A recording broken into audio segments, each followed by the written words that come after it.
తెలంగాణలో ఓ silent revolution జరుగుతోంది. Petrol బంకుల దగ్గర క్యూలు తగ్గుతున్నాయి, కానీ రోడ్లపై వాహనాలు మాత్రం పెరుగుతున్నాయి. ఒకప్పుడు ప్రతి లీటర్ పెట్రోల్, డీజిల్ అమ్మకాలతో ప్రభుత్వ ఖజానాలో కోట్ల రూపాయల వ్యాటు వచ్చేది. ఇప్పుడు అదే కథలో కొత్త హీరో వచ్చాడు. అదే ఎలక్ట్రిక్ వెహికల్స్. ఆర్థిక సంవత్సరం 2025-26లో తెలంగాణలో అమ్ముడైన 10.5 లక్షల వాహనాల్లో లక్షకు పైగా ఎలక్ట్రిక్ వెహికల్సే. అంటే ప్రతి 10 వాహనాల్లో ఒకటి ఇక పెట్రోల్ తాగదు, కరెంటుతో పరిగెడుతోంది. దీంతో ఏమైంది? పెట్రోల్, డీజిల్ వినియోగం క్రమంగా తగ్గింది. అక్కడే ప్రభుత్వానికి చిన్న షాక్ మొదలైంది.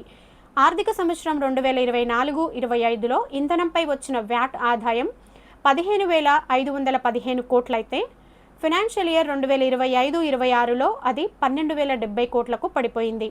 ఇది చిన్న నెంబర్ కాదు, దాదాపు 3,400 కోట్ల తేడా. తెలంగాణ ప్రభుత్వం ప్రస్తుతం పెట్రోల్పై 35%, డీజిల్పై 27% వ్యాట్ వసూలు చేస్తోంది. కానీ ప్రజలు ఎలక్ట్రిక్ వాహనాల వైపు మారుతున్న కొద్దీ ఇంధన పన్నుల యుగం నుంచి ఎలక్ట్రిక్ యుగం వైపు తెలంగాణ నడుస్తోంది. ఇది కేవలం వాహనాల మార్పు కాదు, ప్రభుత్వ ఆదాయ విధానాలనే మార్చే కొత్త ట్రెండ్.